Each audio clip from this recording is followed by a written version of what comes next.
Howdy, thanks for stopping by. Let's go ahead and dig into the booze program and how it works. Obviously, booze and its program isn't simple.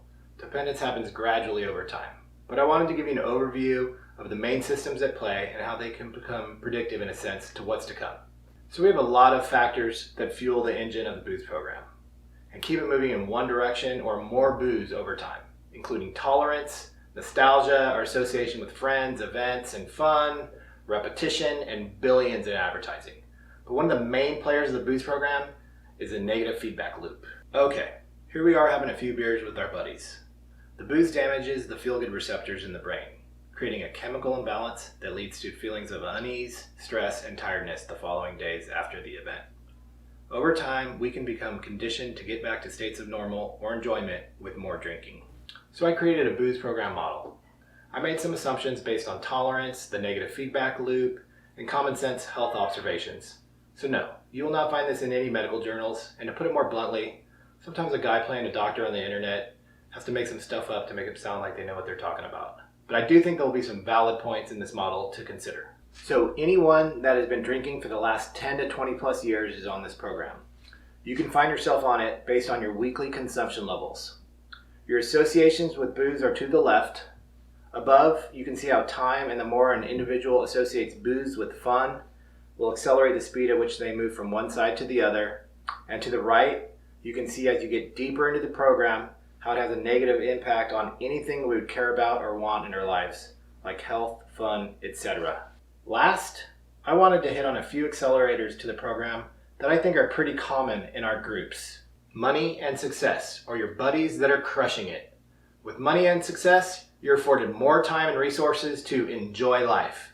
And if you associate booze with fun, this would accelerate your consumption and position you lower in the curve faster. Genetics. This is one that really chaps my hide. Buddies with dads that completely wreck their family situation due to the drink, or siblings that went totally AWOL, that still think that booze is somehow benefiting them, will also more than likely wind up at lower levels of the curve faster. Now let's go ahead and drop in on a couple of examples. Red zone guy is putting away more than his fair share on a weekly basis. Without booze, more often than not, you will find him feeling lousy in the mornings and stressed or tired during the day. With booze, depending upon how much, he will start to feel normal, experience some enjoyment, or can quickly tilt to an out of it state at really high levels in a party setting or more than likely on his couch. Now let's drop in on yellow guy real quick, where a lot of us will fall on this model. You're okay, you don't drink all the time, but enjoy a good buzz with the boys or at a party now and again. But the scary part is that red guy below you was once where you were, but over time now finds himself in a much tougher spot with worse outcomes. That's why I encourage my fellow yellows to take a vacation now, because as you get deeper into the program, vacations become less likely. In effect, the booze program is just like a game of chutes and ladders we used to play as kids.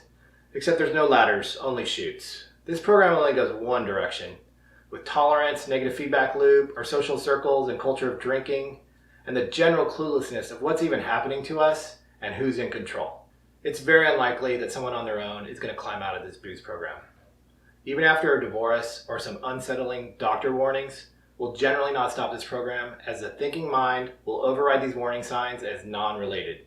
The booze program also illustrates why cutting back or limiting consumption doesn't work with this model. What would be the point in not achieving levels of normalcy or enjoyment? There isn't one. The booze program is binary. It's either on or it's off. But for most of us, it's just on. Now let's go back and pick on any guy on the booze program and review why I believe this system is incongruent for fun and enjoyment. I'm of the belief that happiness and enjoyment happen in the present moment. And the more you drink, the less likely you're going to be in states of presence. And who in their right minds wants to be present when you feel like crap or you're stressed? You're typically going to be in the past, like, why did I drink so much on a Tuesday night? Or in the future, boy, I can't wait for Thursday night football so I can finally have a good time with my buddies. Which conditions you to not value the present moment, which unfortunately is all you will ever have in this world. Sorry for getting all squishy on you there. To repent, I'm going to drop into 100 push-ups right now.